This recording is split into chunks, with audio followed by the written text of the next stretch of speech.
Halo, selamat pagi. Jumpa lagi di channel YouTube Blog Sopiansa. Udah lama nih saya nggak ngisi di konten di YouTube ini. Baik, ini lanjut proses nih. Kemarin kita bicara alat, nah sekarang kita bicara produksi nih. Produksi, simpelnya setiap produksi itu pasti perubahan ya. Setelah itu pola. Nah, pola itu bisa kita bikin sendiri atau beli jadi. Nah, simpelnya beli jadi aja. Nah, banyak contoh, nah seperti ini polanya. Ini buat badan gamis, ini pola belakang, ini pola depan, atau saya juga ada nih untuk daster pola seperti itu.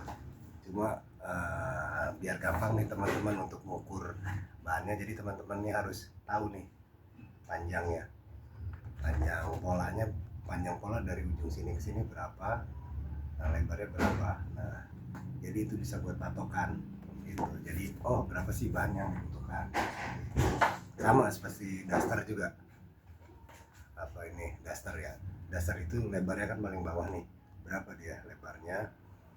Nah, ini sudah termasuk kampu ya, biar gampang. Nah, terus juga panjangnya nih dari ujung sini sampai ujung sini, dia berapa panjangnya. Nah, itu jadi patokan kita untuk penggunaan bahan.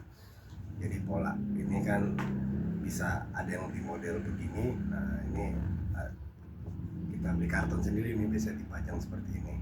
Kalau kita mau pakai mesin ya, pakai mesin potong gelar, pakai meja potong ban, itu enaknya seperti ini. Cuma kalau tempatnya terbatas ya kita hanya separuh aja pola, bisa seperti itu. Baik, simpel sih teman-teman ya.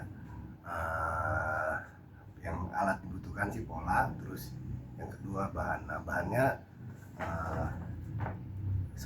saya ambil polanya dulu. Nah, karena ini kan pola separuh lingkar lebar dada kan. Nah, jadi nanti kita tekuk dua gitu kan. Nah, ini kita karena ini saya pakai bahan sisa banyak banget ini. Kalau percaya tuh bahan sisa saya. Ini mau digarap belum, ada yang bahan-bahan lainnya kan. Ini kebetulan sisaan dulu waktu istri saya naruh di konveksi, cuma nggak jalan, konveksinya kurang bagus, ditarik semua bahannya. Ada bahan-bahan katun, kaos kompet itu banyak semua gitu. Nah, ini tinggal, ini sisa katun Jepang yang saya garap, yang sisaan dulu lah, sisa-sisa potong dijadikan gamis ya. Ini kan badannya, nanti bawahnya kan kita bisa mau gamis payung, atau kita bikin mau modifnya bawahnya gamisnya terlalu lebarnya sedang standar, atau lebar seperti umbrella atau payung seperti itu. Nah, untuk simpelnya bahannya kita lipat nih jadi dua. Contohnya ini. Nah, ini kan bahan sisa nih teman-teman ya. Kalau teman-teman punya bahan sisa, kan kita lihat dulu nih modelnya. Nah, ini dia gambarnya begini ke atas. Nah, berarti kita nggak bisa nekuk begini. Jadi kita kita lihat motifnya dulu ya teman-teman. Motifnya usahakan kita ikutin arus motif. Berarti ini nggak bisa panjang begini, karena dia nggak bisa, dia bisanya tiduran seperti ini. Nah, ini yang di atas nih. Oke, nanti tinggal, makanya kita ada panduan. Setiap pola itu kita ada lebar sininya berapa sih gitu. Ini kan termasuk kampu sama tingginya. Nah, jadi kita tinggal ukur aja bahannya nih, dia cocok kan nih untuk segini nih ya. Ukurannya nih dapatnya apa nih, 2 tahun, 4 tahun, atau 6 tahun. Nah, seperti itu. Nanti tinggal kita pola separuhnya dari sini. Ini kan lingkaran yang terakhir kan panjang ya, hanya seperti ini kita tekuk. Nah, baru di sini kita pola separuh lebar dada. Kalau ke bawah juga gitu separuh. Baru setelah itu kita gunting. Nah, gunting simpel aja teman-teman ya. Kita tanpa perlu gunting KM ya, kalau masih skala kecil lah, merintis kayak ini kan, barang mungkin teman-teman punya bahan sisa ya, pakai gunting bahan bisa seperti itu. Kayak saya juga ada gunting KM-nya. Gunting KM nggak ada, sorry KM belum, karena emang skalanya tempatnya nggak cukup. Karena kalau meja potong itu palingnya lebarnya, kalau bahan untuk katun Jepang kan dia lebar 1,5 tuh, paling nggak kita ambil space sekitar 10 atau 15 kiri 15 kanan, jadi 1,8 lah, jadi enak buat naruh sampingnya. Atau 1,8 meter dan panjangnya minimal 2,5 atau 3, jadi sekali gelar tuh dapetnya banyak, tergantung nanti pola lebar apa, karena dia kan polanya nggak separuh kayak begini nih, dia nggak separuh lingkar dada, dia full. Jadi biar dihitung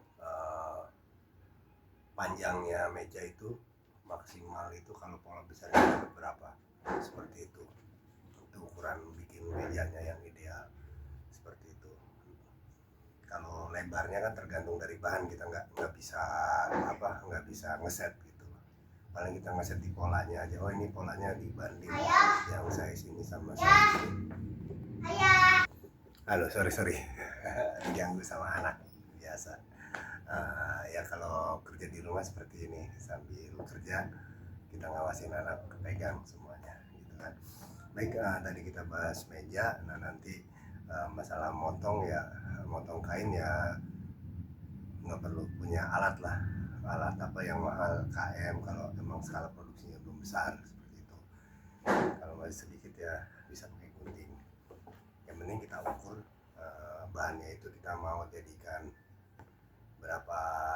Ini kan depan belakang satu set, depan belakang jadi satu set atau 2 set tergantung dari bahan. Baik, langsung aja nih kita lihat di sini.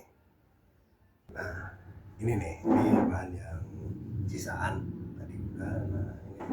Nah ini kebetulan dia lebarnya lebar muka saya nggak kelihatan, biar bahannya aja. Ini sesuai standar katun Jepang ya. Kalau dilihat dari bentuk ubinnya dia ini kan ubin 50, berarti 150 cm atau 1,5 meter standar katun Jepang. Jadi kita lipat nih teman-teman. Nah, ini yang gelembung di sini, ini kan yang lipatan terakhir ini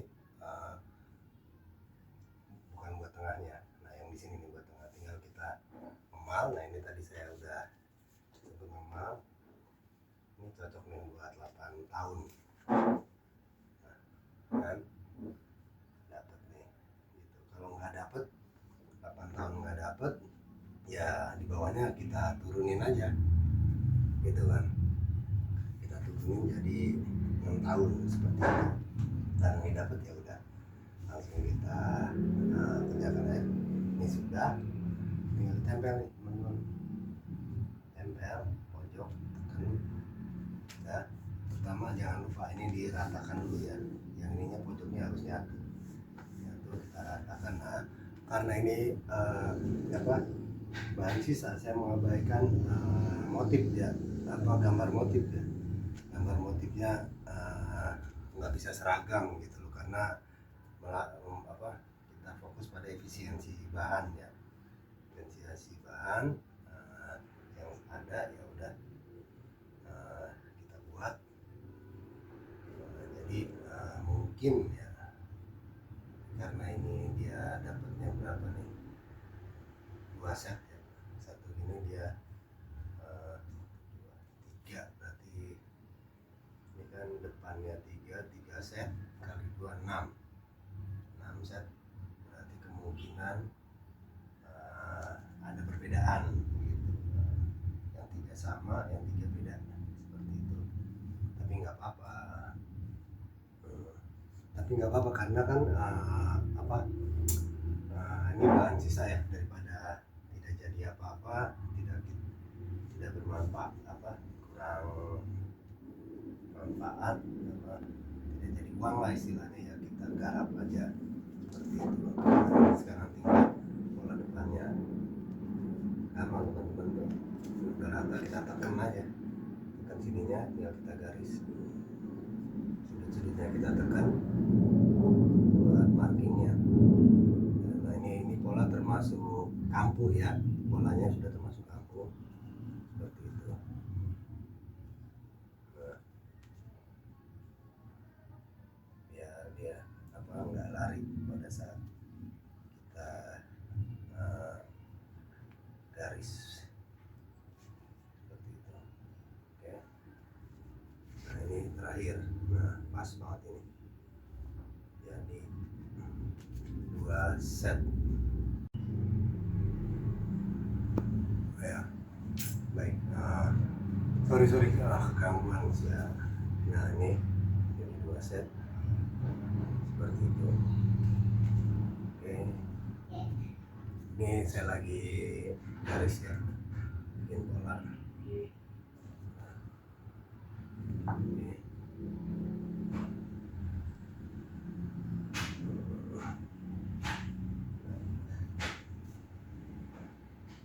Itu juga teman-teman harus diperhatikan nih ya, karena nanti buat lapisan kancing belakang kan, kalau daster nih, sorry maju. Kalau daster kan dia ada lapisan kancing belakangnya. Lalu turunin aja ya. Wow. Nah ini. Oke. Kalau daster kan dia ada lapisan kancing belakangnya.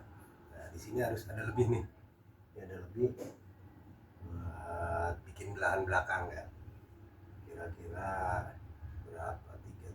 3 sentian lah. 3 sentian atau minimal 3, bisa 4, bisa 5. Nah ini kan saya ada banyak tuh di sela-sela lengan, bisa kita jadikan. Baik, langsung kita proses gunting aja ya.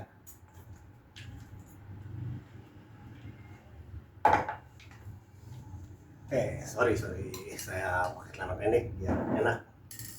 Nah ini kan sudah dirapetin, tinggal guntingnya dari pinggir dulu teman-teman ya.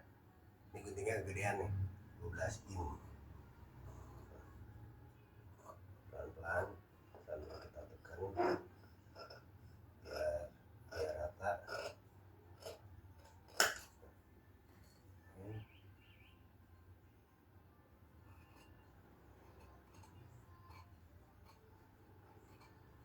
Kalau masih belum terbiasa, nggak usah diikuti dulu ya.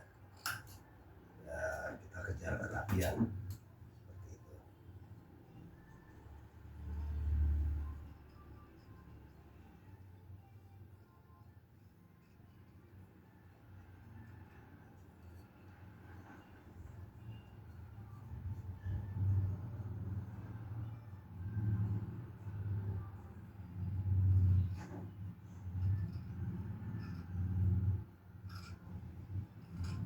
Jadi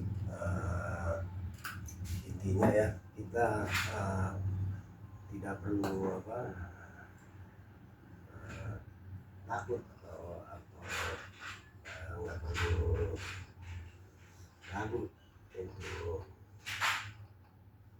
melakukan usaha ya, bikin baju gitu, walaupun kita tidak punya alat yang cukup seperti mesin potong, pakai guntingnya bisa tuh. Jadi di pola belakang seperti itu. Ini berapa tuh? Oh ini diisi 2. Satu guntingan ini 2, berarti ini dapat 4. Ini saya yang dapat 4 set, berarti seperti itu.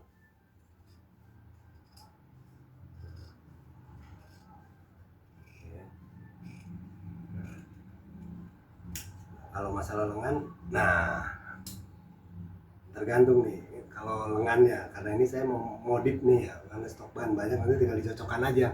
Kalau teman-teman bahannya cuma segini ya diatur aja, nggak bisa model seperti ini, karena nanti diambil buat lengan nggak bisa. Terus juga buat list di leher. Nah, kalau kaos mah istilahnya rib lah gitu kan. Terus buat kalau mau pakai resleting kan alis resletingnya seperti itu kan, atau kalau pakai kancing ya alis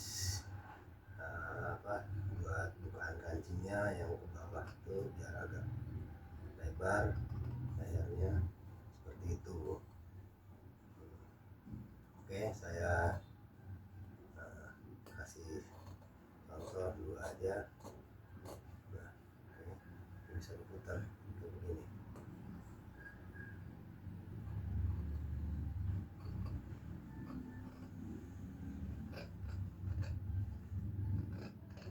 Jadi intinya kalau kita nggak ada triplek di atas ubin pun bisa ya teman-teman.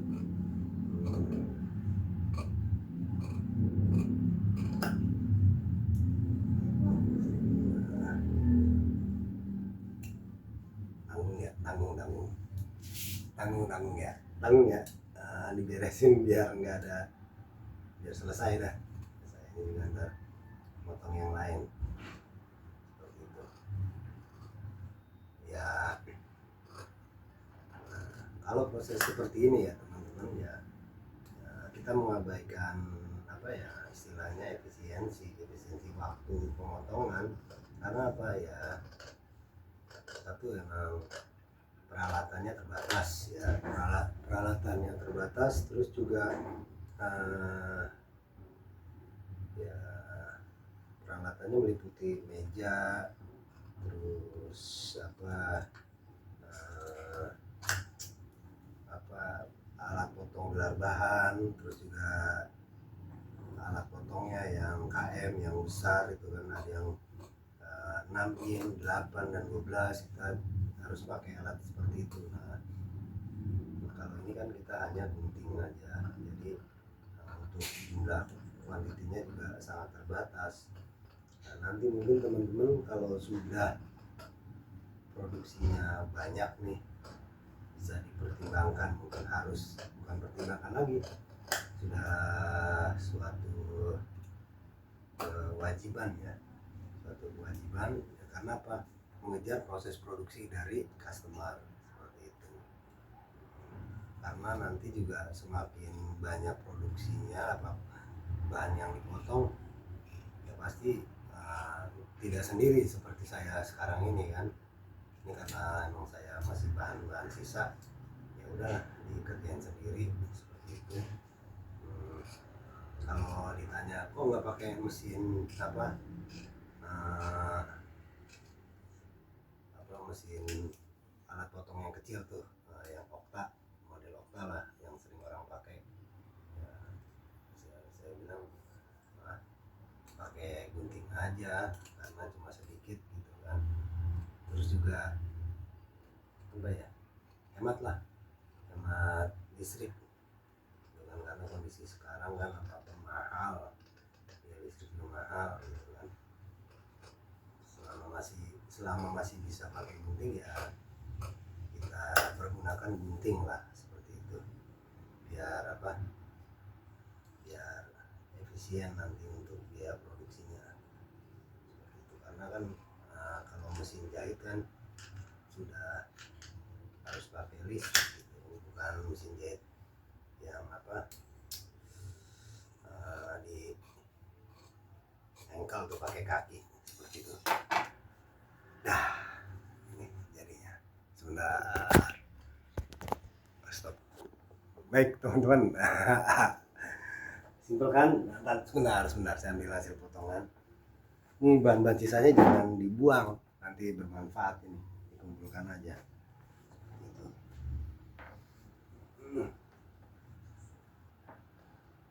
Simpel kan? Ini jadinya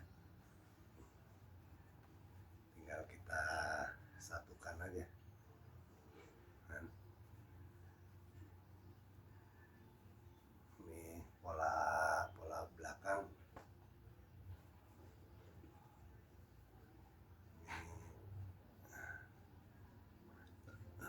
pola depan. Nah jadi kita bisa lakukan sendiri nih teman-teman ya. Beli pola di online berapa, murah, nggak mahal, tapi kita bisa pakai berulang-ulang seperti itu. tinggal contoh kayak saya tuh, saya beli pola di online, terus tinggal ya udah saya pakai berulang-ulang dengan modal gunting lah sementara ini, karena produksinya masih bahan-bahan sisa, biar hemat energi, hemat listrik juga, biaya kos listrik seperti itu. Nah jadi intinya alat apa aja bisa kita gunakan untuk produksi gitu, tanpa perlu kita pergunakan biaya atau biaya peralatan yang mahal ya. Seperti kalau kita ada kemauan pasti kita bisa melakukannya, betul. Jangan lupa di subscribe channel YouTube saya, di like videonya, kalau ada pertanyaan di komen. Nah ini bikin project awal dulu. Ini sebenarnya saya baru ingat gitu ya, wah iya YouTube-nya belum diisi. Untuk masalah pertanyaan-pertanyaan yang musim-musim, mohon maaf nih belum sempat saya balas nih, karena terus terang waduh saya lagi kredit banget gitu kan, lagi ngurusin market online-nya, terus juga saya punya usaha warkop milenial, ngurusin, waduh kontrakan juga banyak yang bocor atau mesti direnov, jadi belum sempat. Nah ini kemarin saya pas saya motong banyak tuh di samping, banyak lumayan tuh kan, saya potongin gitu kan. Saya baru ingat nih pas yang motongin, wah jadi habis sekalian dah gitu kan. Tapi jangan lupa dipisahkan teman-teman ya, yang ukuran-ukurannya, jadi biar gampang. Kemarin juga sempat saya udah jadi satu set nih kayak daster ya, depan belakang, ini lengannya tinggal dijahit aja seperti itu. Baik teman-teman, nah itu aja nih, anak-anak saya udah mulai muncul. Oke, nanti dilanjut lagi. Jangan lupa ya, tetap semangat.